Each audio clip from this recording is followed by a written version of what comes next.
وسيئات أعمالنا من يهده الله فلا مضل له ومن يضلل فلا هادي له أشهد أن لا إله إلا الله وحده لا شريك له وأشهد أن محمدا عبده ورسوله صلى الله عليه وعلى آله وسلم تسليما كثيرا يا أيها الذين آمنوا اتقوا الله حق تقاته ولا تموتن إلا وأنتم مسلمون يا أيها الناس اتقوا ربكم الذي خلقكم من نفس واحدة وخلق منها زوجها وبث منهما رجالا كثيرا ونساء واتقوا الله الذي تساءلون به والأرحام إن الله كان عليكم رقيبا يا أيها الذين آمنوا اتقوا الله وقولوا قولا سديدا يصلح لكم أعمالكم ويغفر لكم ذنوبكم ومن يطع الله ورسوله فقد فاز فوزا عظيما أما بعد فإن أصدق الحديث كتاب الله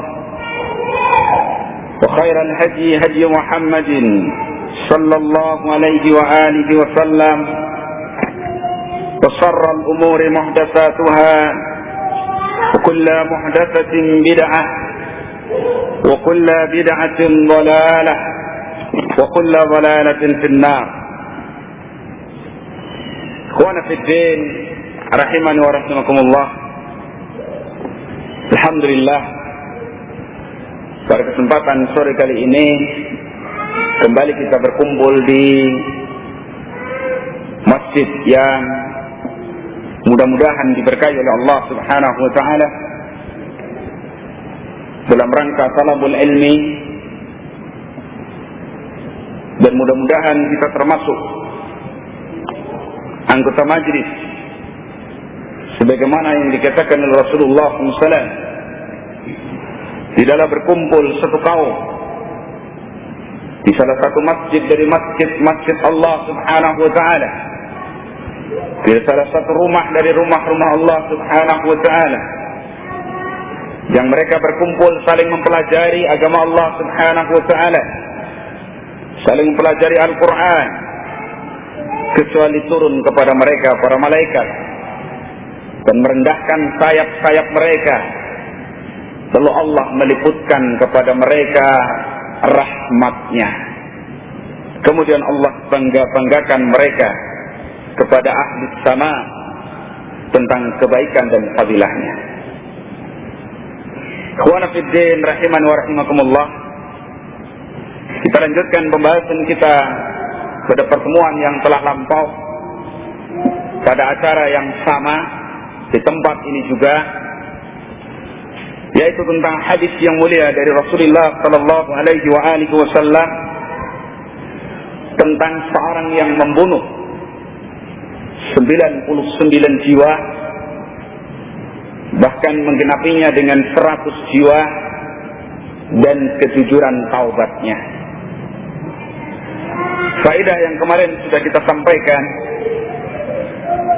yang pertama adalah bahaya dosa, khususnya dosa membunuh.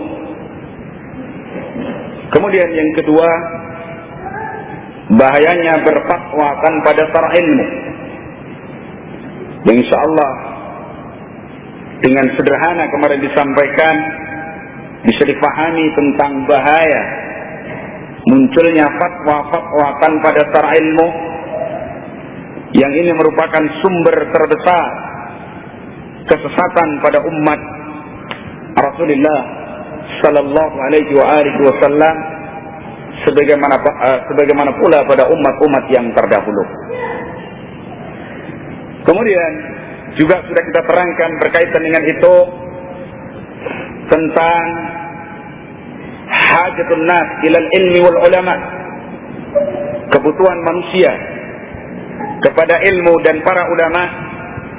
Itu adalah kebutuhan yang asasi, hajatun masah, kebutuhan yang amat sangat, yang tanpa adanya ilmu dan tidak ditunggui oleh para ulama, maka manusia itu akan menjadi sejelek-jelek makhluk, bahkan bisa lebih buruk daripada binatang ternaknya. Ikhwana fiddin rahimani wa rahimakumullah. Kemudian faedah selanjutnya dari hadis yang mulia tersebut adalah khataru julasa'is su', bahayanya memiliki teman duduk yang jelek. Bahayanya kita ini bergaul dan berteman dengan orang-orang yang menyelisihi syariat Allah Subhanahu wa ta'ala. Ikhwana fiddin rahimani wa rahimakumullah. Banyak sekali orang yang tadinya baik di atas ketaatan kepada Allah Subhanahu wa ta'ala, menekuni sunnah Rasulullah sallallahu alaihi wasallam, ada ghairah di dalam agamanya, ada kecemburuan yang besar di dalam agamanya dan terhadap sunnah Rasulnya, karena kemudian mereka bergaul dengan orang-orang yang menyelisih sunnah. Akhirnya mereka meninggalkan ketaatan itu, terperosok kepada kesesatan sebagaimana temannya, dan jauhlah mereka dari rahmat Allah Subhanahu wa ta'ala. Contoh semacam itu sejak dahulu sampai hari ini, bahkan sampai nanti yaumul qiyamah biiznillah, sangat banyak. Karena itu ma'asyiral muslimin, ikhwana fiddin rahimani wa rahimakumullah, kewajiban bagi kita semuanya untuk kembali mengukur diri kita kepada syariat Allah Subhanahu wa ta'ala, kepada tuntunan sunnah Rasulullah sallallahu alaihi wasallam di dalam memilih dan mengangkat seorang teman, apalagi itu kawan karib, tempat curahan hati dan seterusnya. Karena demikian bahayanya keadaan teman yang buruk terhadap diri orang yang berteman kepadanya. Allah Subhanahu wa ta'ala memberikan satu tuntunan yang sangat bagus di dalam ayatnya yang mulia dalam surat Al-Kahfi ayat 28. Allah Subhanahu wa ta'ala menyatakan, "Wasbir nafsaka ma'al ladzina yad'una rabbahum bil ghadati wal 'ashi yuriduna wajha wa la ta'du 'aynaka anhum yuridu zinatal hayatad dunya turidu zinatal hayatad dunya wa la tuti' man aghfalna qalbahu an dzikrina wattaba'a hawahu wa kana amruhu furta." Allah Subhanahu wa ta'ala menyatakan, dan bersabarlah kamu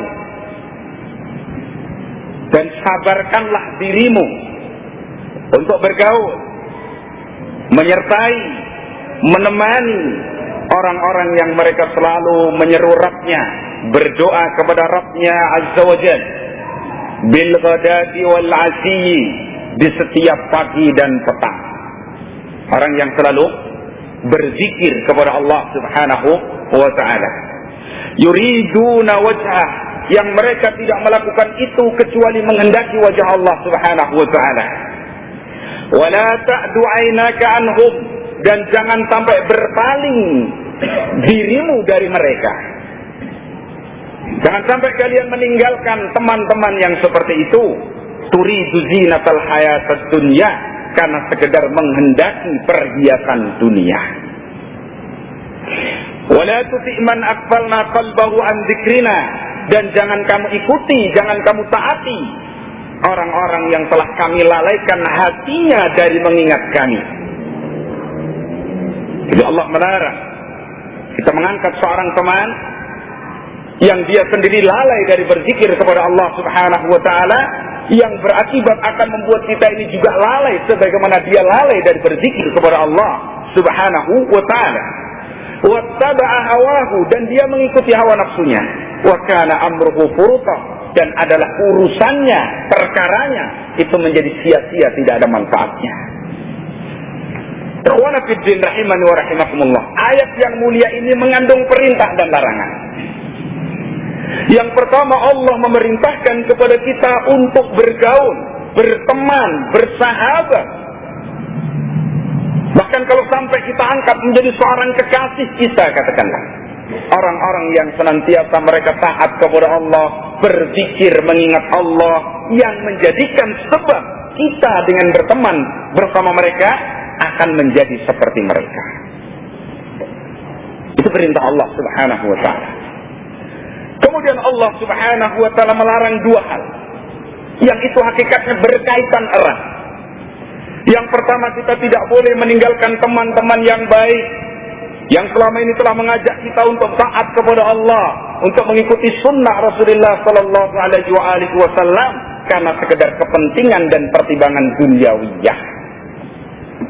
Itu larangan dari Allah Subhanahu wa ta'ala. Kemudian Allah melarang kita untuk mentaati orang-orang yang biasa lalai dari mengingat Allah Subhanahu wa ta'ala, sehingga kehidupannya adalah kehidupan yang liar, ukurannya adalah sekedar kesenangan kehidupan dunia ini, tidak mempertimbangkan dan tidak memperhatikan patokan-patokan agama Allah Subhanahu wa ta'ala, yang akhirnya akhir kehidupannya memiliki urusan yang sekedar haba'an mansura, sia-sia, tidak ada manfaatnya. Itu kaidah di dalam memilih teman. Karena itu ikhwan fillah rahimani wa rahimakumullah, Rasulullah sallallahu alaihi wa alihi wasallam di dalam hadis yang mulia yang diriwayatkan oleh Imam Bukhari di dalam sahihnya, beliau memberikan permisalan tentang teman yang baik dan teman yang buruk. Hadis dari Abi Musa al-Asy'ari radhiyallahu anhu, qala Rasulullah sallallahu alaihi wa alihi wasallam, masalul jalisis salihi, permisalan teman duduk yang saleh, wal jalisis su'i, dengan teman duduk yang jelek. Nabi mempermisalkan antara teman duduk yang saleh, yang baik, dengan teman duduk yang jelek. Kama salis sahibil miski wa khairil hajjat, seperti seorang penjual minyak wangi dan seorang tukang pandai besi atau tukang las, katakanlah. Seperti seorang penjual minyak wangi dan seorang pandai besi. Permisalan yang sangat bagus dari Rasulullah SAW. La ya'damuka min sahibil miski, artinya tidak sepi darimu akan engkau dapatkan dari penjual minyak wangi tadi atau pemilik minyak wangi tadi. Kamu akan mendapatkan manfaat dari teman yang saleh tadi, yang diibaratkan seperti penjual minyak wangi tadi. Imma tastarihi, bisa jadi kamu membeli darinya minyak wangi tadi, yang itu kebaikan untuk mengharumkan, berhias. Kita mendapatkan apa? Bau harum dengan membeli ini tadi. Au tajidu rihahu, atau kamu akan menjumpai bau yang harum dari dirinya. Nah, penjual minyak wangi. Itu dua hal yang akan didapatkan seorang yang berteman, yang digambarkan oleh Nabi SAW, teman yang saleh seperti penjual atau pemilik minyak wangi. Jadi kemungkinan yang pertama, kamu akan membeli minyak wangi tadi dari pemiliknya tersebut. Kemungkinan yang kedua, dan itu akal minimal, kamu akan mendapatkan bau yang harum dari saudaramu itu tadi. Wa amma khairul haddad, adapun tukang pandai besi atau tukang las, katakanlah, ini permisalan saja, bukan berarti nanti nggak boleh berteman dengan tukang las, tidak. Permisalan saja. Dan jangan ngenes yang jadi tukang las, nggak. Teruskan pekerjaan, itu halal. Nah, wa amma khairul haddad, adapun kalau tukang las tadi atau pandai besi tadi, yukhriku badanaka aw saubak, bisa jadi dia akan memercikkan api ke badanmu sehingga terbakar, atau terbakar pula pakaianmu. Tolong terbakarlah dengan percikan api si pandai besi ini tadi atau las itu. Atau minimal au tajidu minhu rihan habisatan, atau paling tidak kamu akan mendapatkan dari si pandai besi tadi bau yang kurang sedap. Ini permisalan dari Rasulullah sallallahu alaihi wasallam tentang teman yang saleh dengan teman yang buruk. Ikhwan fillah rahimani wa rahimakumullah. Kalau kita mau kembali kepada kenyataan pergaulan yang dipermisalkan oleh Rasulullah sallallahu alaihi wasallam, kalau seorang itu berteman dengan teman yang baik, teman yang selalu mengajak saudaranya untuk taat kepada Allah Subhanahu wa taala, bukan teman yang biasa berbasa-basi, akhirnya menjual agamanya karena demi temannya dan seterusnya. Bahkan kadang-kadang banyak di kalangan manusia yang lebih mengedepankan keutuhan pergaulan dengan mengorbankan apa? Agama Allah Subhanahu wa taala. Katakanlah dia diundang suatu tempat karena ingin memuliakan temannya, padahal di tempat itu ada suguhan khamar, dia kerasan di situ, bahkan bisa jadi minum bersama. Sebagaimana yang terjadi banyak di kalangan orang-orang besar, katakanlah apa yang dibesarkan oleh manusia. Kalau dia melakukan suatu kunjungan, mungkin ke tempatnya orang kufar, sehingga acara untuk ramah tamah, kemudian minum khamar, karena untuk mempergauli teman yang jelek, akhirnya dia seorang muslim yang mengetahui bahwa khamr itu haram, diminumnya juga untuk menjaga apa? Pergaulannya. Dan itu terjadi. Kemudian juga banyak sekali dari seorang yang tidak bisa meninggalkan kemaksiatannya, sulit sekali untuk menuju kepada sunnah Rasulullah SAW, buntu jalan untuk pergi menuju sunnah, mengamalkan agama Allah, taat kepada Allah, karena dia enggan meninggalkan teman-temannya yang buruk. Kan perhatikan bagaimana petunjuk si alim kepada si pembunuh ini ketika ingin bertaubat. Dia katakan, tinggalkan kampung halamanmu itu tadi, dan pergilah ke kampung halaman di sana, di satu kampung sana, yang penduduk kampung ini mereka beribadah kepada Allah, fa'budillah ma'ahum, sembahlah Allah bersama penduduk kampung tersebut. Kemudian apa? Wala tarji ila ardika, dan jangan sekali-kali kamu kembali ke kampung halamun. Fa innaha ardu su'in, karena kampung halaman itu adalah penuh dengan orang-orang yang jelek. Karena bisa jadi dia membunuh sampai 99 jiwa, bahkan kemudian diteruskan membunuh 100 jiwa. Itu dulu akibat pergaulan di kampungnya yang penuh dengan orang-orang seperti itu. Kewajiban dia untuk berhijrah.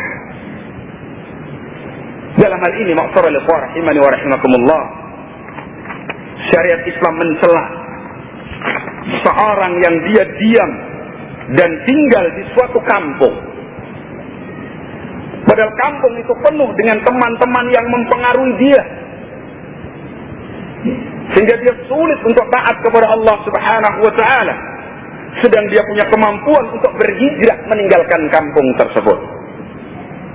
Sebagaimana kisah yang disebutkan oleh Allah Subhanahu wa ta'ala di dalam Al-Quran, dalam surat An-Nisa ayat 17 kalau tidak salah, nanti dicek lagi. Allah Subhanahu wa ta'ala menyatakan, innal ladzina tawaffahumul malaikah zalimi anfusihim, sesungguhnya orang-orang yang diwafatkan, dicabut nyawanya oleh para malaikat dalam keadaan mereka mendolimi diri-diri mereka. Dicabut dalam keadaan tidak bagus, mati dalam keadaan apa? Zalim kepada dirinya. Qalu, para malaikat bertanya kepada mereka, fima kuntum, kenapa kamu tetap di sini? Kenapa kamu mati dalam keadaan seperti ini? Qalu, mereka menjawab, kunna mustad'afin fil ardi, kami adalah kaum yang lemah di tempat ini, di bumi ini.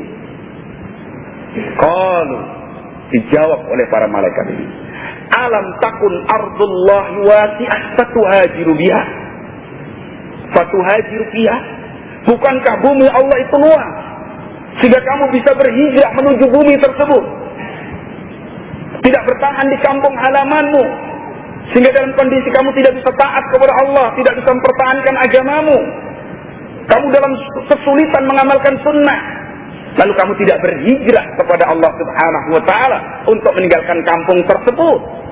lalu seumur hidupmu kamu tetap mentoleran kebid'ahan, katakanlah kemaksiatan, kekufuran, kesyirikan, padahal kamu mampu untuk melakukan hijrah.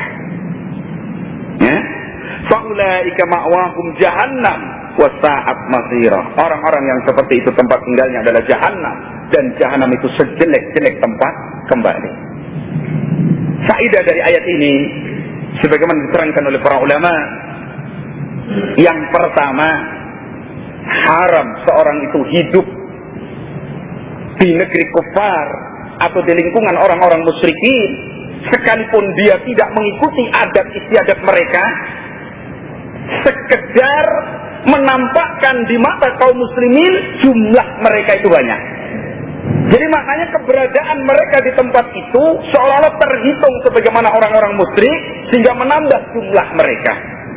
Itu pernah terjadi pada masa Rasulullah SAW, sehingga salah satu sebab turunnya ayat ini, atau sahabat berdalil dengan ayat ini, itu ketika ada orang-orang yang tetap tinggal di negeri musyrik, di negerinya orang-orang kafir musyrik, dalam bentuk memperbanyak jumlah secara jasadiah bagi orang-orang kufar musyrik tadi. Sehingga sampai ketika mereka, orang-orang kafir ini berangkat, orang-orang musyrik berangkat memerangi kaum muslimin, dipaksa orang ini untuk berangkat berperang, bergabung bersama pasukan mereka, sekalipun mereka diikat dan tidak mau memerangi kaum muslimin, sekedar ikut untuk mengesankan jumlah saja. Itu terkena ayat ini. Padahal mereka mampu berhijrah.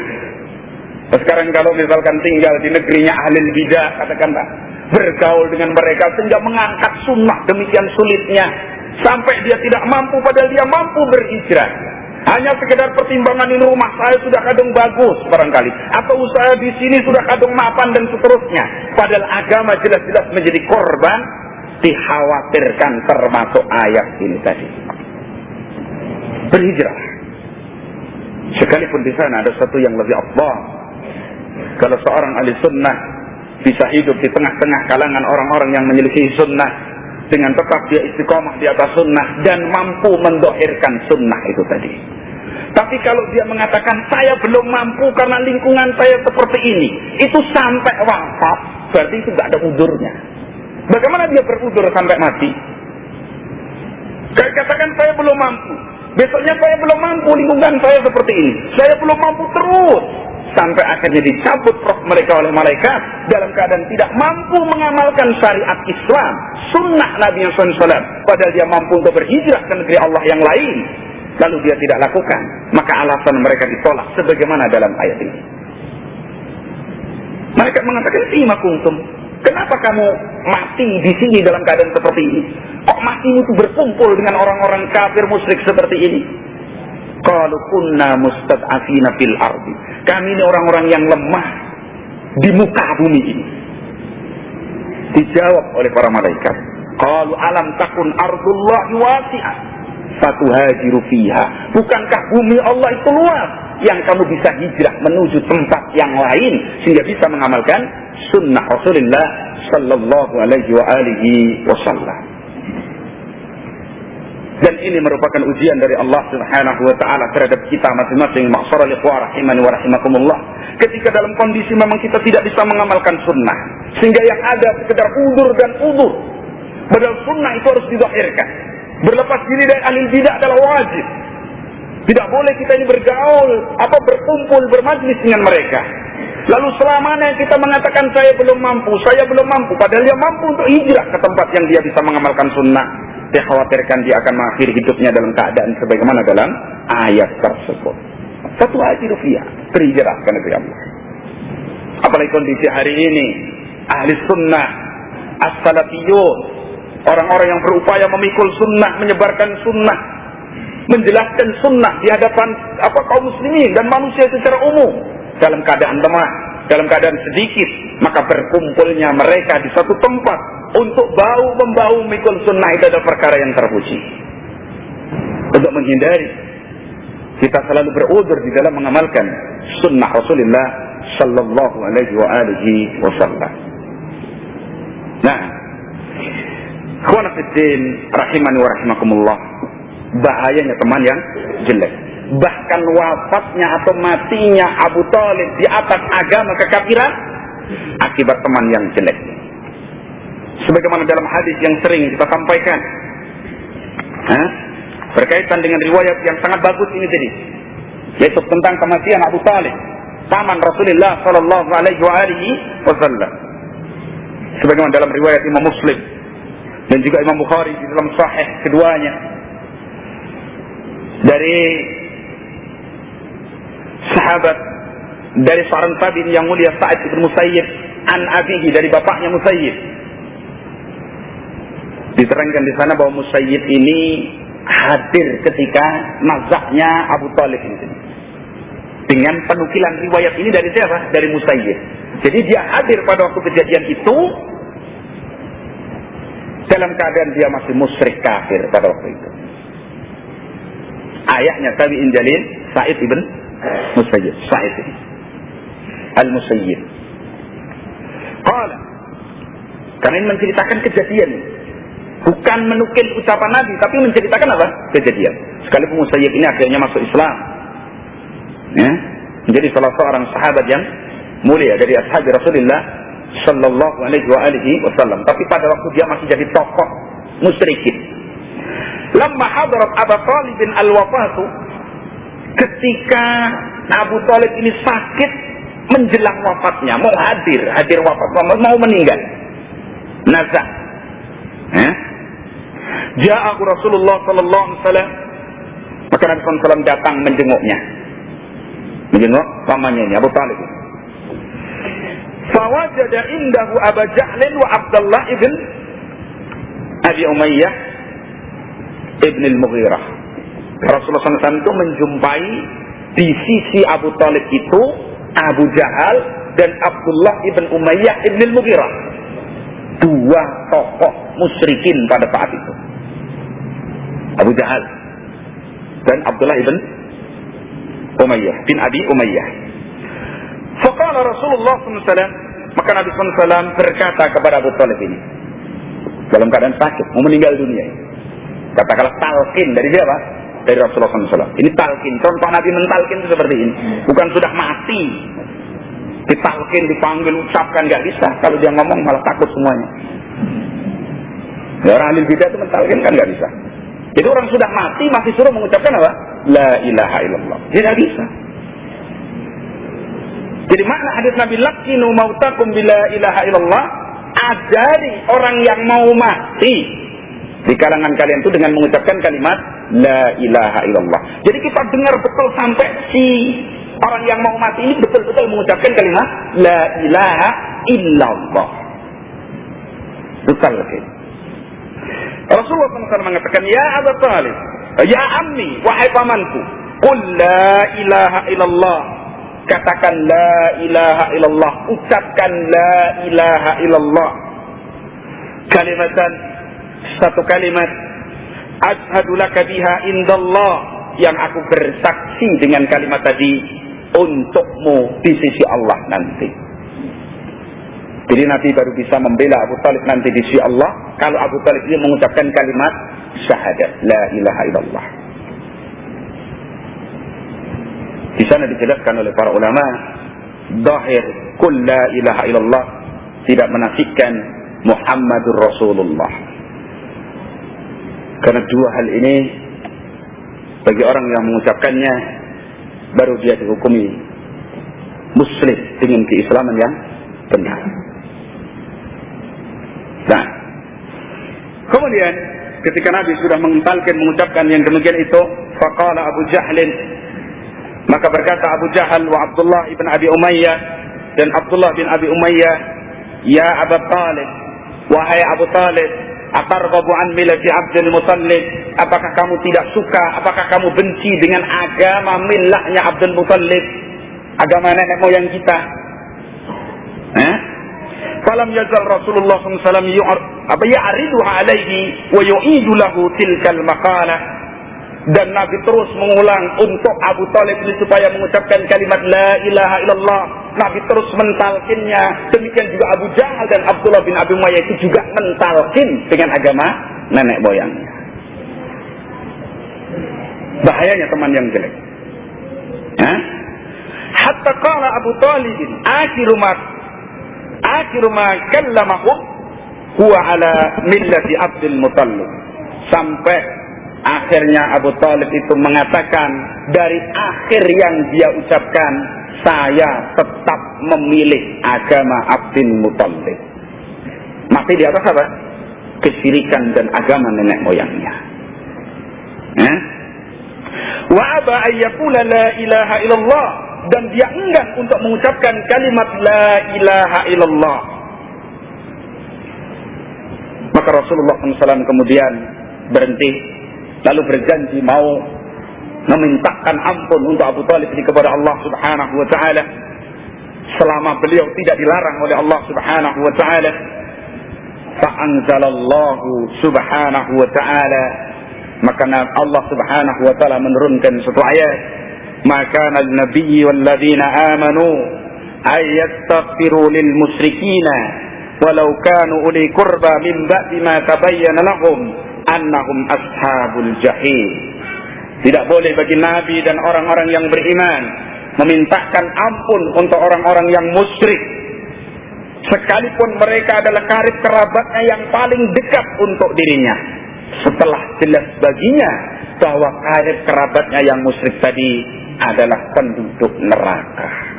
Dari situ Nabi tidak memintakan ampun untuk Abu Talib.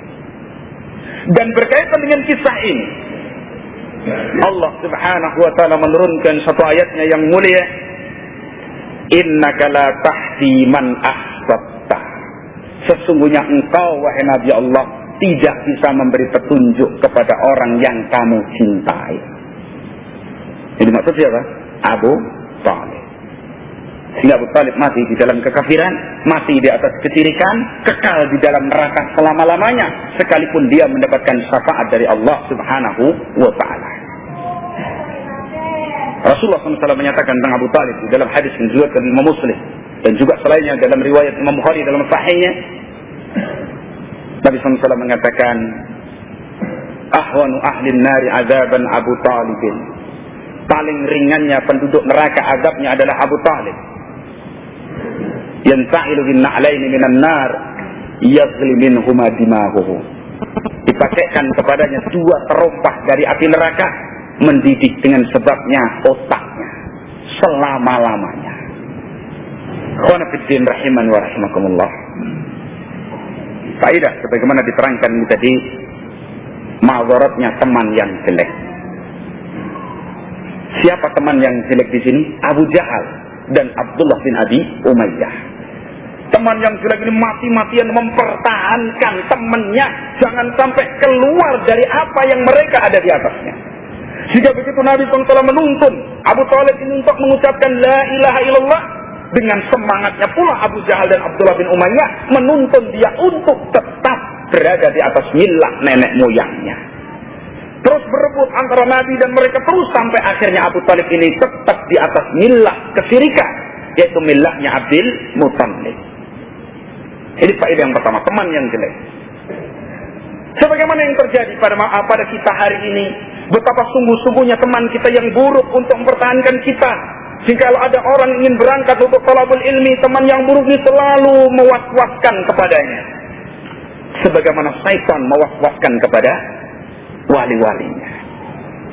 Ditakut-takuti tentang kehidupan dunia, ditakut-takuti dengan ancaman kefakiran, kemiskinan, dibuang oleh masyarakat, sulitnya mengamalkan sunnah dan seterusnya, sehingga dia tetap memilih untuk bersikukuh di dalam dunianya sekalipun harus sepi dari ajaran agama Allah Subhanahu wa ta'ala. Yang kedua, ikhwan fillah rahimani wa rahimakumullah, berkaitan dengan kisah ini, satu perkara yang sangat berbahaya sebagaimana diterangkan oleh Imam Ibnu Qayyim rahimahullah, yang maknanya bahwa seorang yang takut menyelisihi millah nenek moyangnya, seorang yang tidak berani menyelisihi millah nenek moyangnya, ajaran nenek moyangnya yang jelas-jelas batil dan sesat, lalu beranjak menuju sunnah Rasulullah SAW, dikhawatirkan akan mengakhiri hidupnya dengan su'ul khatibah. Sebagaimana ayat Allah Subhanahu wa ta'ala, Allah Subhanahu wa ta'ala menyatakan, ya ayyuhalladzina amanu taqullaha haqqa tuqatih wa la tamutunna illa wa antum muslimun. Wahai orang-orang yang beriman, bertakwalah kalian kepada Allah dengan sebenar-benar takwa, dan jangan sampai kalian mati kecuali dalam keadaan muslim. Diterangkan oleh Abdullah bin Abbas radhiyallahu anhuma yang maknanya beliau membantah bahwa pernyataan bahwa ayat ini telah mansukh. Ayat ini tidak benar kalau dikatakan mansukh. Tapi beliau mengatakan yang maknanya bahwa orang yang biasa hidup dalam sesuatu kemungkinan besar akan mati di atas kebiasaannya tersebut. Jadi seorang yang menekuni hidupnya dengan ketaatan kepada Allah, berupaya hidup di atas sunnah Rasulullah SAW, bergaul dengan orang-orang yang baik,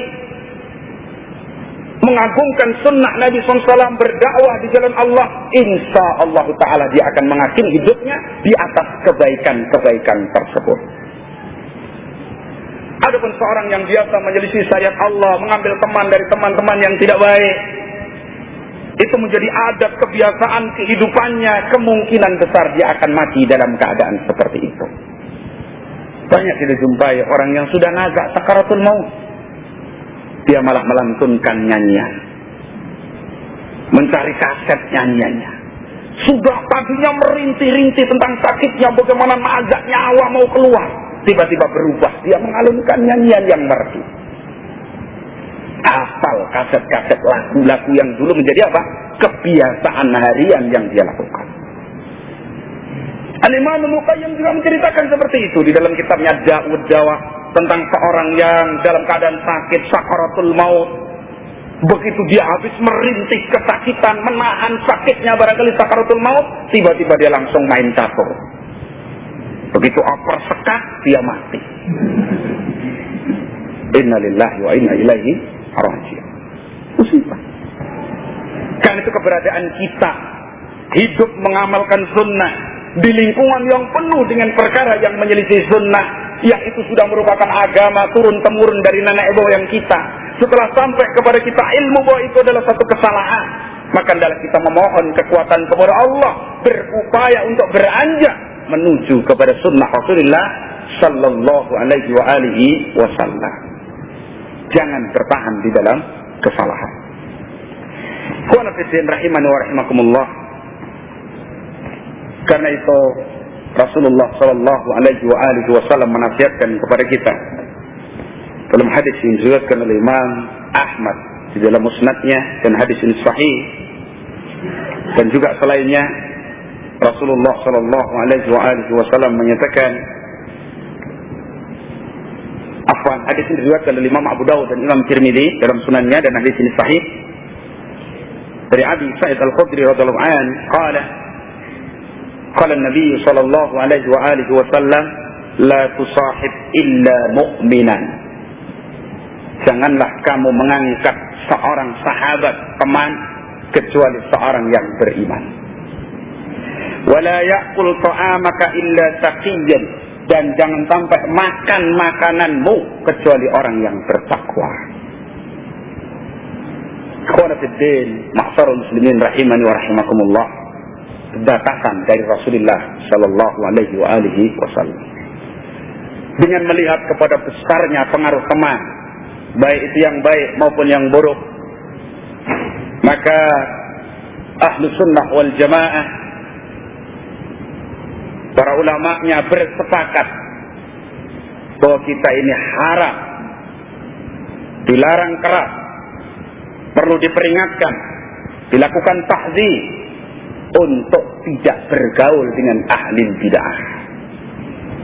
Dan minimal yang mereka berikan berdasarkan ayat-ayat Al-Quran ataupun hadis-hadis Rasulullah SAW, kalau kita ini tidak bisa membantah ahli bidah tadi dengan ucapan-ucapan kita yang berdasarkan Al-Quran dan Sunnah, minimal kita ini tidak berada di tempat mereka, di dalam majelis-majelis mereka. Hal itu banyak sekali dan merupakan ijma' ulama. Tidak ada satupun dari kalangan ulama ahli sunnah yang membolehkan seorang bergaul dengan ahli bid'ah. Dan kalau bergaul dengan ahli bid'ah ini diharamkan, maka belajar dari mereka lebih utama untuk dilarang. Ikhwanafiddin rahimani wa rahimakumullah. Rasulullah sallallahu alaihi wasallam pernah menyatakan dalam hadis yang sahih, beliau menyatakan sirra minal majzum firaraka minal asad. Larilah kamu dari kusta, penyakit, sebagaimana larinya kamu dari al-asad, singa. Hadis Nabi sallallahu alaihi wasallam. Larilah kamu dari kusta, penyakit kusta yang bahaya dia, yang bisa meroposkan tulang, sebagaimana kamu lari dari singa. Faidah dari hadis ini, ikhwan fillah rahimani wa rahimakumullah. Penyakit di dalam Islam itu ada dua. Maradul jasad, penyakit jasad seperti kusta tadi.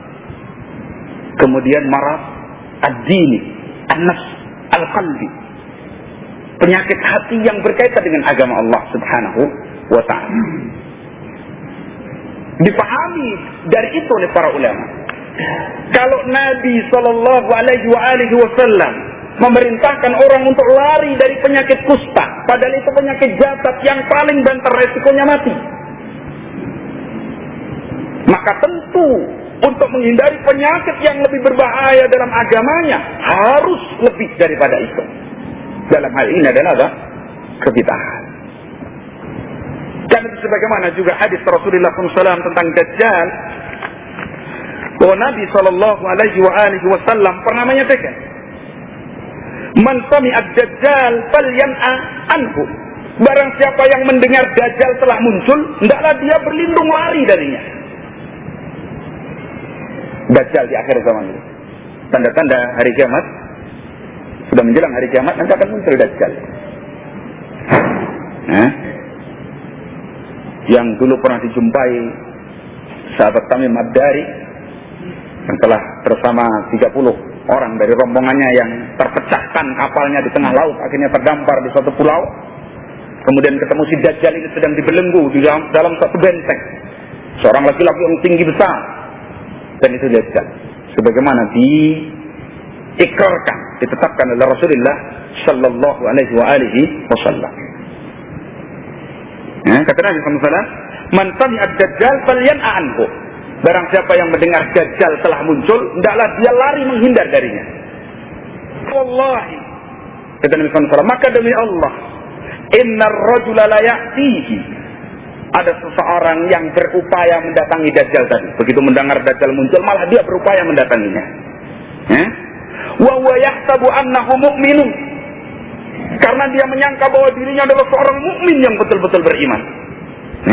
Fayattabi'uhu au fayattabi'ahu, akhirnya dia malah jadi pengikut sang Dajjal tadi. Mimma yub'atsu bihi minas subuhat, karena demikian kerasnya subuhat Dajjal itu tadi. Jadi Nabi SAW menyatakan, demi Allah akan ada seorang yang merasa yakin, berhusnudzon dengan iman dan agamanya, lalu berupaya datang kepada Dajjal mau membantah subhatnya Dajjal ini, akhirnya malah bertekuk lutut di hadapan Dajjal jadi pengikut setianya. Faedah dari hadis ini sebagaimana diterangkan oleh para ulama, sebagaimana keterangan Ibnu Battah rahimahullah taala di dalam kitabnya Al-Ibanah, beliau mengatakan hadza qauli Rasulullah sallallahu alaihi wasallam. Ini adalah hadis Rasulullah sallallahu alaihi wasallam. Wa huwa shadiqul masduq, dan beliau adalah seorang yang shadiq, yang jujur. Al-masduq, yang beliau itu semua yang diucapkan adalah perkara yang benar dan tidak diragukan. Zaman shadiqul masduq. Wallah, maka demi Allah, la yahmilanna ahadun minkum husna dhannihi, janganlah sekali-kali salah seorang kalian berbekal dengan husnudzan fi nafsihi, kepada dirinya, wa ma ahidahu min ma'rifatihi bi sihhati madhhabihi, dan janganlah dia berhusnudzan dengan dirinya dengan keyakinan dari apa yang dia miliki dari bekal agamanya. Kan kalau dia yakin punya ilmu, mampu membantah ahli bid'ah, mampu untuk membatalkan hujah-hujahnya, mampu untuk menyaring mana yang hak dan mana yang batil, fi mujalasati ba'di ahli hadhil aqwa, kemudian menyepurkan dirinya dalam bahaya, lalu duduk untuk bermunawarah, untuk berdebat, membatalkan hujah-hujahnya ahlul bidah. Ingat sifat manusia. Kadang dengan husnudzon dia punya ilmu, dia yakin bisa membatalkan hujahnya ahlul bidah, lalu dia datang dengan niat untuk mengingkari kebid'ahannya, membatalkan hujahnya. Tidak boleh seorang sekedar berbekal dengan ini, lalu kemudian datang kepada ahlul bidah dengan niat untuk membantahnya. Fayaqul, lalu dia mengatakan, udakhiluhu liunadhiruh, saya akan datangi dia dan saya akan bantah dirinya. Au la'asta'rija minhu madhhabahu, saya akan keluarkan dia dari madhabnya. Saya akan bantah dia, kalau dia sudah kalah telak, akan saya keluarkan dari madhabnya. Fa'innahum, ini tidak boleh. Kenapa? Fa'innahum asaddu fitnatan minad dajjal, karena ahli bidah itu lebih besar fitnahnya daripada dajjal. Karena subhat mereka yang lembut, ciri mereka yang kadang tidak nampak bagi kaum umumnya, kaum muslimin. Mereka mengucapkan kalimat-kalimat Islam, ayat Al-Quran, hadis Nabi ditebarkan di hadapan manusia, padahal ditahrif, dipalingkan maknanya, lalu untuk mengusung manusia kepada apa? Kesesatan dan kebatilannya. Dikatakan oleh Ibnu Battah, fa innahum, sesungguhnya mereka ahli bidah, asaddu fitnatan minad dajjal, lebih keras fitnahnya daripada dajjal. Wa kalamuhum altaqu minal jarab, dan ucapannya itu lebih melekat pada orang yang mendengarnya daripada kubis yang menempel di kulitnya. Lebih berbahaya, lebih bisa menimbulkan sakit bagi orang yang mendengarkan ucapan ahli bidah. Wa ahraqu lil qulubi minal lahab, dan lebih bisa membakar hati daripada nyala api. Walaqad ra'aitu, kata Ibnu Battah, dan sungguh aku telah menyaksikan jama'atan minan nas, sekelompok dari manusia, kanu yal'anunahum, dulunya mereka melaknat ahli bidah, wa yasubunahum, dan mencaci ahli bidah, ala sabilil inkari wardi alaihim, dalam niat untuk apa? Berjidal, mengingkari mereka dan membantah mereka. Yang dulu mencaci ahli bidah, melaknat ahli bidah, lalu akhirnya mereka berupaya mengupayakan diri untuk duduk dengan ahli bidah dengan niat mau mengingkari mereka dan membantah kebatilannya. Fama zalat bihimul mubasatah wa khafiyal makru wa daqiqul kufur hatta sabbu ilaihi. Maka demikian berlanjut munadharah tadi dengan ahli bidah, perdebatan, ucapan, akhirnya mendengar yang satu dari yang lain terus, dan tersembunyi sekali makarnya ahli bidah tadi, dan begitu lembutnya kekufuran yang ada di dalamnya, sampai akhirnya dia bersama ahli bidah tersebut. Wala haula wala quwwata illa billah. Karena itu imamun jalil dari kalangan tabi'in, Ibnu Sirin rahimahullah ta'ala, ketika datang kepadanya seorang dari ahli bidah mengatakan, ya imam, aqra' laka hadisan Nabi sallallahu alaihi wasallam. Qala wala la. Wah imam, aku datang, aku bacakan kepadamu satu hadis Rasulullah SAW. Tidak. Kalau demikian satu ayat, ayatan min ayatillah, satu ayat dari ayat-ayat Allah. La wala ayat. Engkau berdiri dariku atau aku yang pergi. Itu kata beliau. Hal ini dikomentari oleh Imam Az-Zahabi rahimahullah ta'ala. Nah, li'anna al-qulub ad-dha'ifah was-subah al-qattafah. Karena hati itu lemah dan subhat ini khattafah, menyambar-nyambar.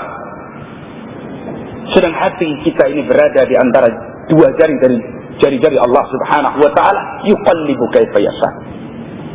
Maka ketika Nabi sallallahu alaihi wasallam ditanya oleh Aisyah radhiyallahu anha, ya Rasulullah, kenapa engkau berbanyak doa ya muqallibal qulub, tsabbit qalbi ala dinik, wahai zat yang membolak-balikkan hati, tetapkan hatiku di atas agamamu.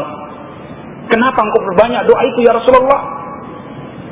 Kata Nabi SAW, di annal quluba baina isbi'aini min asabi'ir rahman yuqallibu kaifa yasha. Karena hati-hati manusia itu berada di antara dua jari Allah Subhanahu wa taala, yang Allah membolak-balikkan sekehendak Allah. Kita tidak tahu bagaimana hati kita. Hati kita lemah, subhat demikian kerasnya. Kalau kita biarkan hati yang mestinya itu kantong Allah yang ada di muka bumi ini, katakanlah, untuk menampung perkara-perkara yang berbentuk suara-suara ahli bidah, maka akan jatuh kesesatan di dalam hati kita. Wa aqarra fihi, lalu menetap di dalam hati kita. Fanazil, lalu kita menjadi orang yang sesat. Ya dan billah. Demikian. Dan itu ada seorang alim ulama salaf ketika bertemu dengan ahli bidah. Ahli bidah mengatakan, "Aqulu laka kalimah." Aku akan mengucapkan kepadamu satu kalimat. La. Kemudian beliau pergi sambil mengisyaratkan dengan jari kelingkingnya begini. Dipahami oleh rawi, wala nisbah kalimat. Sekalipun setengah kalimat gak akan saya dengarkan darimu.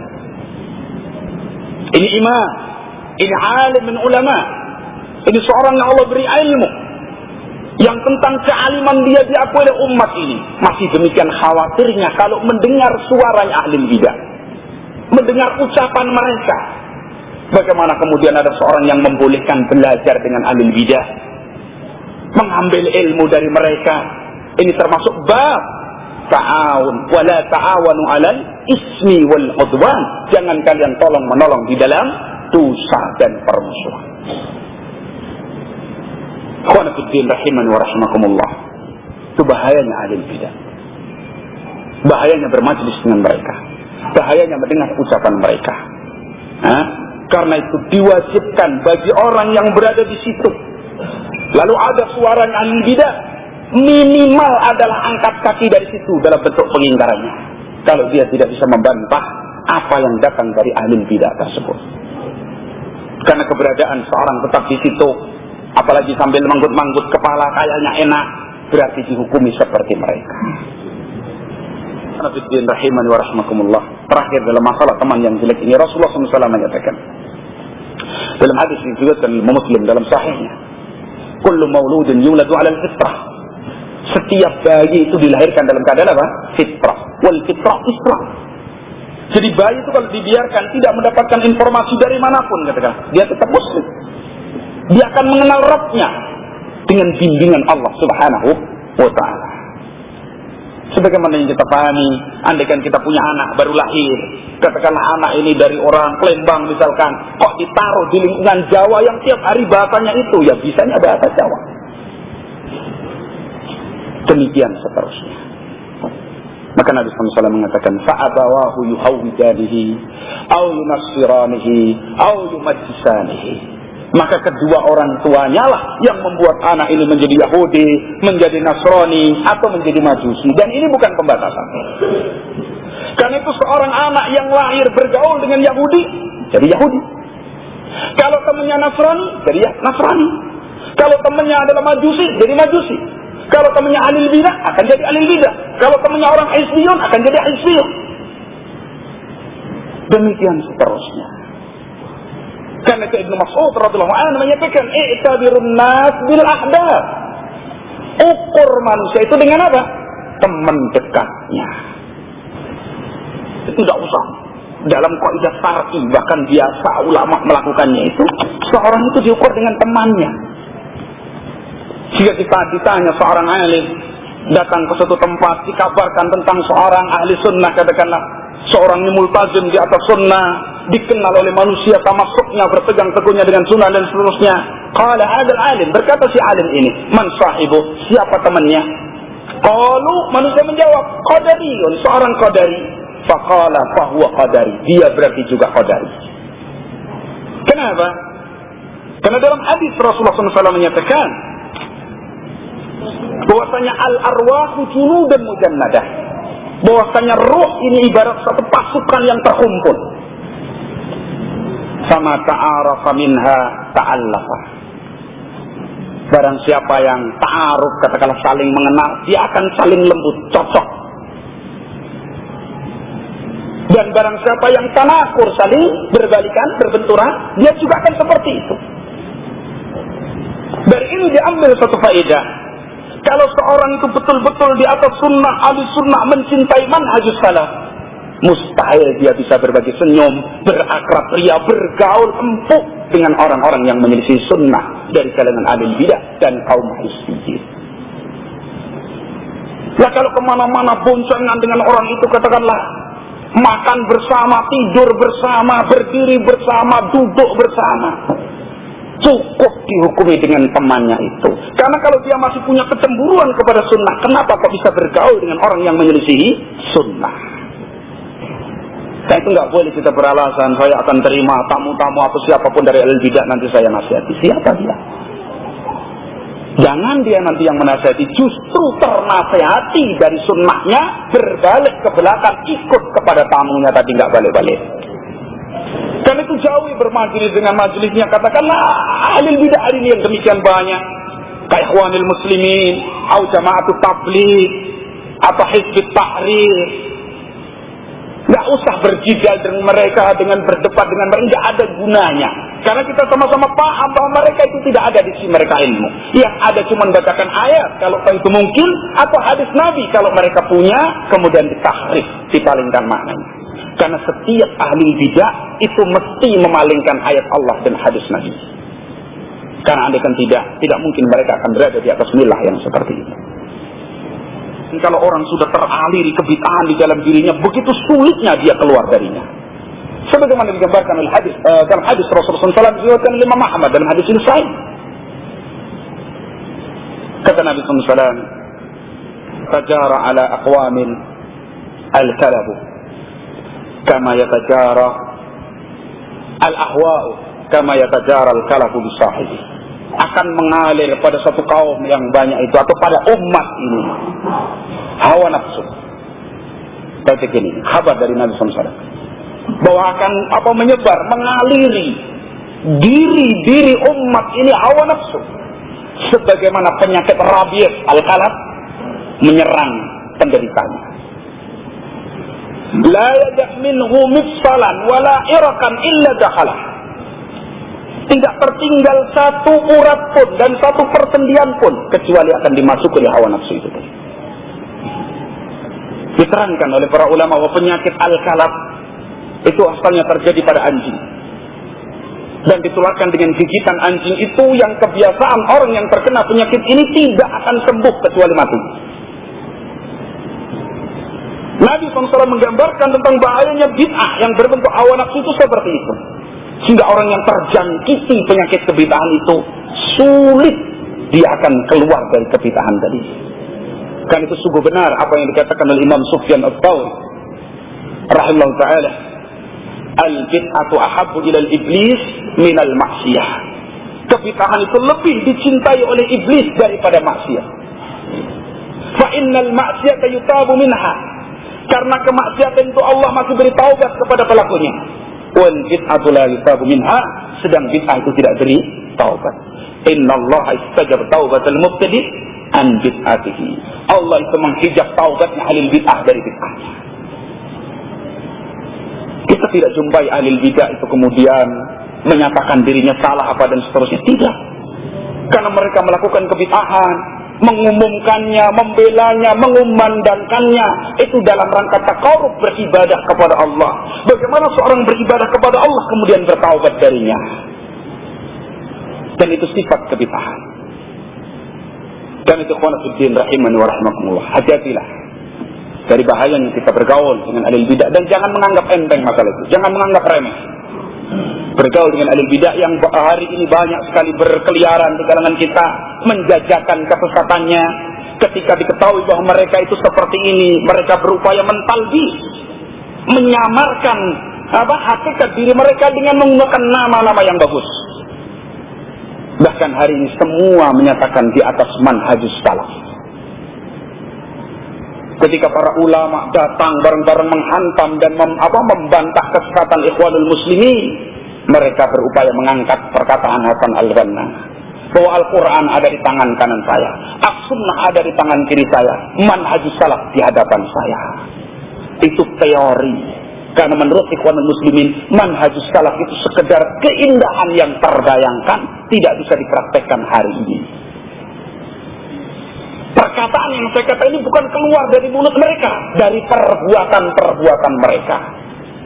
Dan itu terbukti. Mana satu pun dari manhajus salaf yang mereka ambil? Tidak ada. Kalau membantah manhajus salaf harian. Itu satu contoh bahayanya mereka seperti itu. Berupaya menyamakan antara Hasan al-Banna dengan Syekhul Islam Ibn Taimiyah, menyamakan Sayyid Qutb dengan Al-Imam Ibn Katsir, dengan Ibn Taimiyah, bahkan sampai dengan ulama hari ini Ibn Utsaimin dan yang semisalnya Ibn Baz, untuk supaya kesesatan mereka itu ditoleran oleh ahli sunnah. Dan termasuk keindahan dan kebenaran keyakinan kita akan benarnya manhajus salaf, tidak ada satupun dari tokoh ahli bidah yang dibantah oleh ulama sunnah, kecuali mereka berupaya untuk mengesankan dirinya juga ahli sunnah. Bagaimana ada satu tulisan dalam pembelaan Al-Banna dan Sayyid Qutb seperti itu, berupaya menyamakan Hasan al-Banna dan Sayyid Qutb seperti ulama-ulama kita dahulu, seperti Syekhul Islam Taimiyah, seperti Syekh Muhammad bin Abdul Wahab, seperti Ibnu Qayyim, seperti Ibnu Katsir. Ibnu Katsir menafsirkan dengan tafsirnya, Sayyid Qutb punya tafsir dengan tafsirnya, dan seterusnya. Ini bahayanya ahli bidah di dalam menyampaikan apa? Subhat-subhat mereka.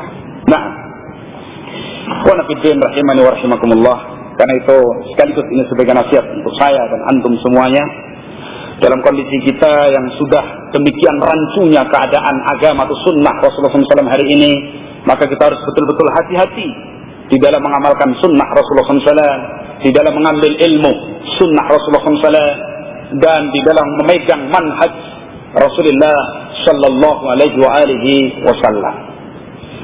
Kemudian dari hadis ini faedah yang selanjutnya yang saya sampaikan secara singkat adalah tentang taubat. Yang pertama, ikhwan fiddin rahimani wa rahimakumullah, taubat adalah wajib bagi setiap muslim. Jadi kita wajib bertaubat kepada Allah Subhanahu wa taala dari dosa-dosa kita sebelum waktu bertaubat yang diberikan oleh Allah Subhanahu wa taala tidak ada lagi bagi kita. Dalam hadis yang kita pelajari, Ar-Rajul ini setelah membunuh 99 nyawa, lalu digenapi dengan 100 jiwa dengan fatwa tanpa dasar ilmu yang berfatwa, kemudian dibunuhnya, dia tetap jujur ingin bertaubat kepada Allah Subhanahu wa ta'ala. Jadi yang pertama yang harus kita pahami, kejujuran kita di dalam bertaubat. Dan itu yang tahu Allah Subhanahu wa ta'ala, kemudian diri kita. Itu makna yang kita kembangkan dari ucapan Al-Imam Ibnul Qayyim. Taubat itu ada dua macam, taubatun lisaniyun wa taubatun qalbiyun. Taubat yang sifatnya sekedar lisan, aku bertaubat kepada Allah, atau ya Allah aku taubat kepadamu, atau mengatakan kepada orang saya telah bertaubat kepada Allah, sedang hatinya tidak bertaubat kepada Allah. Karena itu yang lebih penting supaya lisan kita ini jujur dalam mengucapkan taubatun qalbiyyun.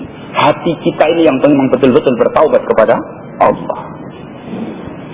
Nabi SAW mengatakan, kullu bani Adam khatta'un wa khairul khatta'in at-tawwabun. Setiap bani Adam itu mesti melakukan salah, bahkan banyak melakukan apa? Salah. Khatta'un, biasa melakukan salah. Tapi sebaik-baik orang yang bersalah adalah orang yang mau bertaubat kepada Allah Subhanahu wa ta'ala. Kan itu kembali kepada hadis awal kemarin yang saya sampaikan kepada antum semuanya. Termasuk kerugian orang yang berpuasa apabila dia sampai keluar dari bulan Ramadan ini dalam keadaan belum diampuni dosanya oleh Allah. Di sini mengingatkan kita tentang pentingnya taubat. Dan cobalah kita berdiri, rukuk sujud di hadapan Allah, menangisi dosa-dosa kita, merenungi perjalanan hidup kita, merenungi perjalanan waktu dan umur kita yang masih banyak kita sia-siakan. Bahkan bukan sekedar sia-sia, bahkan kadang-kadang kita gunakan untuk memaksiati Allah Rabb kita. Yang pertama yang wajib kita perhatikan, bersihkan akidah kita, bersihkan tauhid kita, jangan sampai tercampuri dengan kekufuran, kenifakan, dan kesyirikan. Itu yang paling harus kita bertaubat kepada Allah sebelum selainnya. Bertaubatlah dari kesyirikan, bertaubatlah dari kekufuran, bertaubatlah dari kenifakan. Kita jujur, jangan menjadi orang yang pura-pura di hadapan Allah Subhanahu wa ta'ala. Aku itu satu-satu kita. Tangisi dosa-dosa kita. Terutama di bulan-bulan Ramadan. Bahkan ini tinggal akhir dari Ramadan. 4 atau 5 hari lagi ada pada kita. Kita koreksi. 25 atau 26 yang lalu. Kita berjalan dari hari-hari di bulan Ramadan ini. Apa keberuntungan yang sudah kita peroleh dalam kita mentaati Allah? Apakah biasa saja Ramadan sebagaimana yang lalu?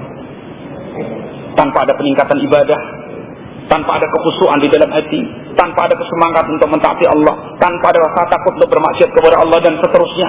Itu adalah perlu kita koreksi, kita muhasabah untuk kita sampai kepada bertaubat kepada Allah dari dosa-dosa kita. Taubat kepada Allah. Yang pertama, jujur dalam taubat. Ikhwan fillah rahimani wa rahimakumullah. Kemudian taubat ini memiliki beberapa syarat yang saya sampaikan secara ringkas. Syarat bertaubat yang pertama, Islam. I'lam ayyuhal muslim, ketahuilah wahai saudara sama muslim, anna taubat la tasihhu illa min muslimin. Bahwasanya taubat itu tidak sah kecuali berangkat dari seorang muslim. Sekarang kita yakin bahwa diri kita ini orang muslim. Dan insya Allah kita ini orang yang beriman. Karena itu perbanyaklah taubat kepada Allah subhanahu wa ta'ala. Karena Allah lebih mencintai dan lebih gembira terhadap taubat seorang hamba daripada seorang yang melakukan safar lalu sampai di tengah padang yang luas dan tandus, tiba-tiba kendaraannya hilang, padahal di atas kendaraan itu semua perbekalannya, tinggallah dia seorang diri dengan baju yang melekat di badan. Akhirnya dia berbaring di bawah naungan sebuah pohon, merenungi nasibnya dan putus asa. Di tengah-tengah merenungnya tadi tiba-tiba muncul kendaraannya tanpa ada kekurangan sedikit pun. Spontan dia mengatakan, Allahumma anta abdi wa ana rabbuka. Ya Allah, engkau hambaku dan aku ini Rabbmu. Apa kata Nabi SAW? Akhto amin siddatil farah. Dia salah berucap karena saking gembiranya. Coba kita lihat. Orang yang tadinya putus asa, seolah-olah sudah putus semuanya, nggak ada harapan. Tahu-tahu muncul apa yang diharapkan, demikian di hadapannya. Gembira sekali. Saking gembiranya sampai kebalik mengucapkan. Mestinya ya Allah engkau Rabbku dan aku hambamu, terbalik. Allahumma anta abdi wa ana rabbuka. Allah lebih gembira dengan taubat seorang hamba daripada seorang ini tadi. Bahkan dalam hadis yang diriwayatkan oleh Muslim, Rasulullah SAW menyatakan, andaikan penduduk bumi ini semuanya baik dan tanpa melakukan perbuatan dosa, Allah akan matikan mereka semua dan Allah akan menciptakan hamba-hamba yang berbuat dosa yang mau bertaubat kepada Allah. Luasnya rahmat Allah. Islam bertaubat kepada Allah. Nah, kemudian yang kedua, al-ikhlas. Taubat adalah ibadah dan taubat merupakan amalan yang sangat agung. Karena itulah tasihhut taubatu syar'iyyatu illa bil ikhlas. Tidak sah taubat yang syar'i yang disyariatkan oleh Allah kecuali dengan keikhlasan. Faman taraka dzamban li ghairillah, barang siapa yang meninggalkan satu dosa karena selain Allah. Perhatikan ini caranya. Bentuk ikhlasnya itu seperti ini. Barang siapa yang meninggalkan dosa itu karena selain Allah, bukan karena Allah. Ka'ayyatruka suhan ala malihi, aw li alla yu'ayyirahu an-nas, aw akam an istirafihi, sebagaimana dia bakhil atas hartanya. Alasannya dia tinggalkan, apa dia meninggalkan satu dosa itu karena bukan karena Allah, karena selain Allah, ya? Karena dia ingin meninggalkan kebakhilan terhadap hartanya supaya enggak dihitung sebagai orang bakhil, dia berinfak, bukan karena Allah. Atau ditinggalkan dosa tadi, ya? Au li alla yu'ayyirahu an-nas, atau karena supaya tidak dicaci oleh manusia. Orang sekarang prinsipnya orang itu sudah baik kalau nggak nyolong, nggak minum-minum, nggak berzina, udah biar nggak sholat, nggak apa, baik orang itu kok akhlaknya masya Allah. Kadang ukurannya kan begitu prinsipnya orang. Orang itu yang penting kan nggak nyolong, nggak ganggu tetangga, kalau punya duit yang ngasih, nggak zina, nggak minum khamar, udah nggak main perempuan, udah selesai. Itu udah sebaik-baik manusia. sekalipun dia nggak sholat, nggak pernah puasa, dan seterusnya. Nah, ini adalah tidak sah taubat seperti ini. Ya. Au adjan al-iqtirafi, atau lemah untuk melakukannya. Jadi dia tidak melakukan dosa itu karena memang tidak mampu melakukannya. Lalu dia menyatakan taubat, saya bertaubat kepada Allah. Padahal cuma karena nggak bisa melakukannya. Itu nggak sah taubat seperti ini. Jadi ini terjadi loh banyak. Karena itu perlu jujur, ikhlas di dalam bertaubat.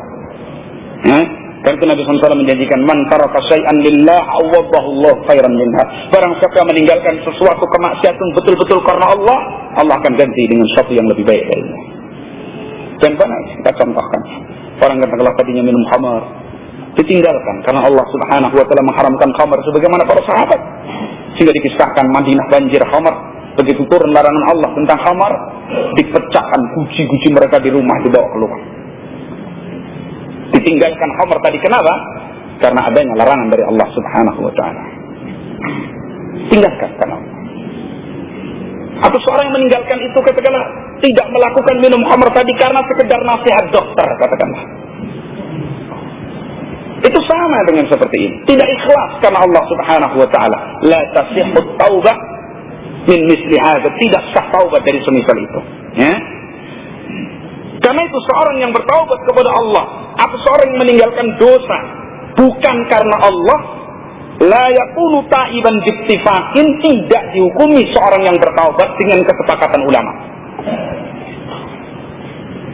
Jadi seorang yang meninggalkan satu dosa tadi cuma karena ini sakit, katakanlah dia tidak merokok karena sakit paru-parunya, ambil nasihat dokter jangan rokok, ganti pastiles atau mungkin apa dan seterusnya. Ditinggalkan itu tadi karena nasihat dokter, itu bukan orang yang bertaubat sepakat ulama. Tapi sekedar seorang yang meninggalkan sesuatu bukan kaitannya dengan ibadah kepada Allah Subhanahu wa taala. Karena itu Allah Subhanahu wa taala memerintah bertaubat ini supaya ikhlas kepada Allah sebagaimana firman Allah Subhanahu wa taala, "Wa tubu ilallahi jami'an ayyuhal mu'minun la'allakum tuflihun." Dan bertaubatlah kalian semuanya kepada Allah wahai orang-orang yang beriman. Mudah-mudahan dengan itu kalian menjadi orang yang beruntung. Perintah bertaubat ilallah, menuju kepada siapa? Kepada Allah Subhanahu wa taala. Kemudian yang ketiga, al-i'tiraf bidzambi, mengakui dosanya. Al-jahlu bidzunubi yunafil huda. Orang yang bodoh terhadap dosanya itu akan meniadakan petunjuk. Orang itu kalau nggak ngerti dosanya, saya ini salah apa ya? Itu nggak dapat petunjuk. Ya, orang nggak ngerti salahnya. Al-jahlu bidzunubi yunafil huda. Orang yang bodoh terhadap dosa-dosanya sendiri yunafil huda. Ini meniadakan apa? Petunjuk dari Allah Subhanahu wa taala. Kan kalau seorang kok sulit karena dosa itu khonafidin, itu ukubahnya ada dua. Ukubah syar'iyah dan ukubah qadariyah. Ukubah syar'iyah seperti kalau mencuri sudah sampai nisab dipotong tangannya. Kalau dia berzina belum muhsan, dicambuk 100 kali kemudian dibuang. Kalau dia sudah muhsan, cambuk 100 kali kemudian dirajam sampai mati. Itu ukubah syar'iyah, hukuman secara apa? Syar'i. Yang kadang-kadang tidak disadari oleh manusia, dan ini bahaya sekali, adalah ukubah qadariyah. Hukuman Allah yang sifatnya kauni. Seperti terjadinya hambar kita dalam ibadah, sulitnya kita mencerah ilmu, malasnya kita beribadah, tidak berkahnya rizki kita sekalipun melimpah ruah, perasaan tomak dan rakus kurang terus terhadap dunia ini. Yang ada terngiang-ngiang di pikiran kita sekedar perkara-perkara yang rendah. Yang kemarin diterangkan oleh Imam Ibnu Qayyim, pikiran itu ada dua. Pikiran yang berputar-putar di sekitar arsy-Nya Allah, tidak dipikir oleh dia kecuali yang mulia. Jihad fisabilillah, dakwah ilallah, bagaimana manusia mendapat petunjuk, bagaimana memegang sunnah, mulia. Ada pikiran yang berputar-putar di sekitar tempat buang hajat. Hina, yang dipikir cuma bagaimana kadang-kadang yang ngeres, bayangkan zina batin, pikirannya ke situ saja. Pikiran lagi bagaimana mengumpulkan duit yang banyak, bagaimana punya kebun yang luas, bagaimana punya toko yang besar, sekedar itu tanpa dikaitkan dengan bertakarrub kepada Allah. Bagaimana saya bekerja sukses? Hina. Pikiran seorang yang beriman ketika dia mengambil dunia kaitannya dengan Allah Subhanahu wa taala yang ada di atas ars. Mulia. Yang dipikir orang yang beriman itu bagaimana saya mendapatkan syahadah, mati syahid di jalan Allah, bagaimana saya bisa berdakwah, bagaimana saudara saya bisa mendapatkan kebaikan, bagaimana memikul dan menyebarkan sunnah, bagaimana supaya di sini ini hidup dan tumbuh sunnah, bagaimana bersabar di jalan Allah dan seterusnya. Pikiran-pikiran yang mulia, bukan sekedar pikiran-pikiran yang berputar-putar di sekitar WC. Karena itu orang yang sekedar yang dipikir cuma isi perutnya, itu nilai dia itu tidak lebih mulia dari yang keluar dari perutnya. Nah seperti itu. Taubat kepada Allah SWT, mengakui dosanya. Ya. Falidzalika la tasihhu taubatu illa ba'da ma'rifatidz dzambi. Karena itu tidak sah taubat itu dilakukan kecuali setelah kita ini mengenal dosa kita. Dosanya apa? Karena nanti ada kaitannya dengan orang lain. Kalau itu kezaliman dikembalikan. Lah kalau dia tidak tahu dirinya zalim, bagaimana akan bertaubat kepada Allah? Ya. Jadi kita ini nggak bisa taubat secara umum kecuali memang kita ini membiasakan diri kita bertaubat. Ya Allah, saya bertaubat kepadamu dari dosa-dosa saya. Bisa. Tapi kalau dosa itu berkaitan dengan sesuatu yang khusus, sebutkan dan lakukan taubat untuk dosa itu. Seperti kita pernah mengambil harta orang dengan cara yang zalim. Ketika kita mau keluar dari kezaliman ini, harus taubat khusus dari dosa ini tadi. Ya Allah, aku pernah mengambil harta orang secara zalim, yang pada waktu itu saya termakan barangkali oleh hawa nafsu saya bertaubat kepada utang isi dosanya. Kembalikan kezaliman itu atau minta dihalalkan darinya. Lah kalau dia tidak mengenal dosanya, sekedar umum saja, ya Allah ampunilah dosa saya jika saya ini salah. Lah kok jika saya ini salah? Berarti belum yakin kalau dirinya berdosa. Karena itu tidak boleh, dilarang oleh Nabi SAW seorang itu berdoa kepada Allah Subhanahu wa taala, ya Allah, saya memohon kepadamu, berilah aku sesuatu kalau engkau mau. Nah, yang enggak dikasih. Jadi seolah-olah enggak butuh kepada Allah begitu loh. Jadi kalau engkau mau berilah, kalau memang enggak ya sudah, seolah-olah enggak butuh kepada Allah SWT. Orang semacam ini enggak akan diberi doanya. Bahkan doa itu perlu apa? Ilhah, merengek-rengek kepada Allah Subhanahu wa taala. Dan tidak boleh kita ini sakiyah, merasa rugi dengan sebab kita berdoa kepada Allah sekalipun lama belum diberi oleh Allah. Sebagaimana Nabiullah Zakaria, beliau mengatakan sudah lama sampai berubah. Beliau berdoa meminta ahli waris anak kepada Allah belum diberi. Beliau mengatakan walam akum bidu'aika rabbi sakiyah. Aku belum pernah dalam berdoa kepadamu ya Allah merasa terugikan, merasa menyesal, tidak. Tetap Allah yakin bahwa Allah akan memberinya. Itu contoh dari Nabi Allah Subhanahu wa taala. Nah, i'tiraf bidzambi. Karena itu sebagaimana yang saya sampaikan ya, bahwasanya seorang itu al-mar'u aduun man yajhal. Sebagaimana diterangkan oleh Al-Imam Ibnu Qayyim bahwa seorang itu akan menjadi musuh dari apa yang dia bodoh. Kalau orang tidak kenal syaitan, maka dia akan jadi makanan empuk syaitan ini. Apa yang dia nyatakan bahwa dia itu membentengi diri dari syaitan, itu justru jalan menuju syaitan.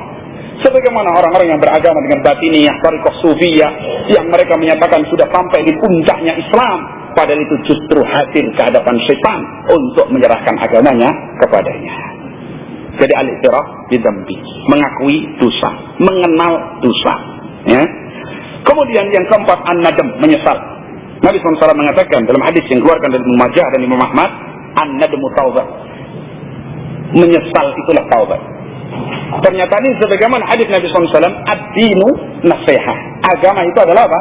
Nasihat. Sebagaimana hadis Nabi SAW yang lain, al-hajju arafah. Haji itu adalah arafah. Berarti inti pokok bertaubat itu adalah menyesali dosa. Jadi tidak dikatakan orang bertaubat kalau dia tidak menyesal dari dosanya. Kemudian yang kelima, al-iqla' anil maksiat wa raddil madzalim. Dia melepaskan diri dari maksiat yang pernah dikerjakannya. Kalau taubat kemarin barangkali misalkan suka nonton hal-hal yang haram, bertaubat kepada Allah, tinggalkan. Sekalipun syaratnya bukan harus tidak kembali. Paham maksud saya ini? Syaratnya dia harus menyesali dan meninggalkan dosa yang dia taubati. Tapi bukan kemudian sahnya itu dia tidak boleh mengulangi. Enggak.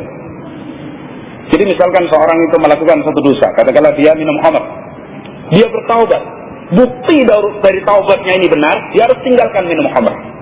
Tapi bukan berarti taubatnya ini tidak sah kalau dia minum khamr kembali.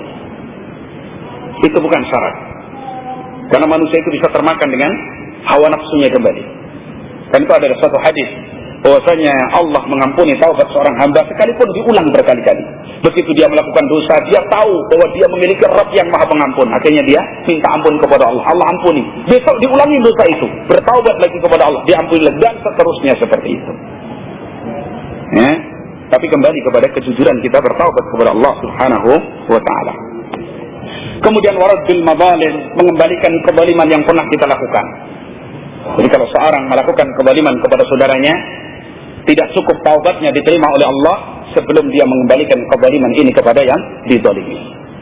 Kemudian kezaliman ini dibagi dua. Kalau itu memungkinkan dia lakukan, dia harus kembalikan. Tapi kalau dia malah tercela atau tersulitkan, termadoroti kalau dia mengembalikan, cukup dia berdoa kepada Allah dan mendoakan orang yang pernah dizalimi untuk mendapatkan kebaikan. Seperti kita pernah mengambil harta secara zalim, kalau mungkin kita kembalikan, wajib kita kembalikan. Misalkan kita colong dulu hartanya. Tapi kalau nggak mungkin, misalkan orang ini kita kembalikan malah, potonganmu suka nyolong, misalkan malah dibegitukan, taubat itu, dia mendapatkan mahdarat, maka cukup dia berdoa kepada Allah dan mendoakan orang yang didoliminya. Kan ada orang seperti itu. Ya. Nah, kemudian yang terakhir adalah dia bertaubat sebelum waktu bertaubat itu habis. Ini ada dua hal. Yang pertama, hadis Nabi SAW, Rasulullah SAW menyatakan, Inna Allah Ta'ala yaqbalu taubatal abdi ma lam yugargir. Bahwasanya Allah Subhanahu wa taala itu akan menerima taubat seorang hamba sebelum nyawa sampai di kerongkongan. Seolah di sana ada satu muskilah, wa fiddin rahimani wa rahimakumullah. Tadi seperti orang yang nazak sakaratul maut disuruh talqin. Kalau dia bisa mengucapkan kalimat la ilaha illallah, bermanfaatlah kalimat ini. Di sini hadis ini menyatakan bahwasanya Allah menerima taubat seorang hamba selagi nyawa belum sampai di kerongkongan. Jadi seolah ada kontradiksi, tanakut. Itu tidak seperti itu. Jadi talqin atau taubatnya seorang hamba, katakanlah dia kafir lalu mengucapkan la ilaha illallah seperti Abu Thalib tadi, bermanfaat selagi dia masih dalam rangka sakaratul maut, belum sampai derajat muayyanah. Artinya masih sadar, masih bisa mendengar. Karena itu fungsi talqin seperti itu. Jadi masih dia mampu untuk mengucapkan kalimat itu, menyatakan taubatnya, memperdengarkannya. Dan itu masih bermanfaat. Tapi kalau nyawa ini sudah terdesak ke kerongkongan, mata sudah terbelalak, dia tidak tahu lagi di dunia ini. Jadi itu dalam perjalanan keluar dari dunia menuju alam barzakh, alam kematian. Itu sudah nggak manfaat lagi. Jadi nyawa sudah sampai di kerongkongan. Jadi tidak ada tanakut dari dua hadis tadi. Tapi sebelum nyawa sampai di kerongkongan, artinya ketika orang sakaratul maut dibilangi misalkan ucapkan ini, atau masih bertanya siapa ini dan seterusnya, berarti itu pasti mungkin untuk diterima taubatnya. Tapi kalau sudah muayyanah, dia sudah menyaksikan alam yang bukan alam dunia ini, sehingga dia tidak sadar pada saat itu, nyawa sudah mendesak ke kerongkongan, tidak ada lagi manfaatnya taubat pada saat itu. Sebagaimana banyak sekali kejadian masalah itu, dan Allah contohkan sebagaimana Fir'aun, dan Fir'aun itu memang Allah tidak menerima taubatnya. Sekalipun dia masih mampu untuk mengucapkan kalimat taubat, tapi Allah memang tidak menerima taubat Fir'aun, dan Allah naskan dia menjadi contoh orang-orang yang mati dalam kekafiran, dalam kesombongan dan kekuasaannya. Ikhwan fiddin rahimani wa rahimakumullah, itu yang bisa kita sampaikan pada kesempatan sore hari ini. Mudah-mudahan memberikan manfaat bagi kita seluruhnya. Dan marilah kita segera bertaubat kepada Allah Subhanahu wa taala, dan jangan biasakan menunda-nunda taubat kepada Allah Subhanahu wa taala sebelum waktu yang Allah berikan kepada kita ini habis, karena kita tidak tahu ya. Yang pertama, sebelum kematian menjemput kita. Yang kedua, sebelum datangnya hari kiamat dengan terbitnya matahari dari tempat terbenamnya. yang pada saat itu tidak ada lagi manfaatnya seorang yang beriman dengan keimanannya atau seorang yang bertaubat dengan taubatnya. Karena itu bersegeralah bertaubat kepada Allah, bersegeralah kita beristighfar kepada Allah, kembalilah kepada Allah, kita sadari diri kita, dosa-dosa kita, dan kita berupaya sekuat tenaga untuk selalu melazimi, berpegang teguh dengan sunnah Rasulullah sallallahu alaihi wa alihi wasallam. Wa akhiru da'wan alhamdulillahirabbil alamin. Assalamualaikum warahmatullahi wabarakatuh.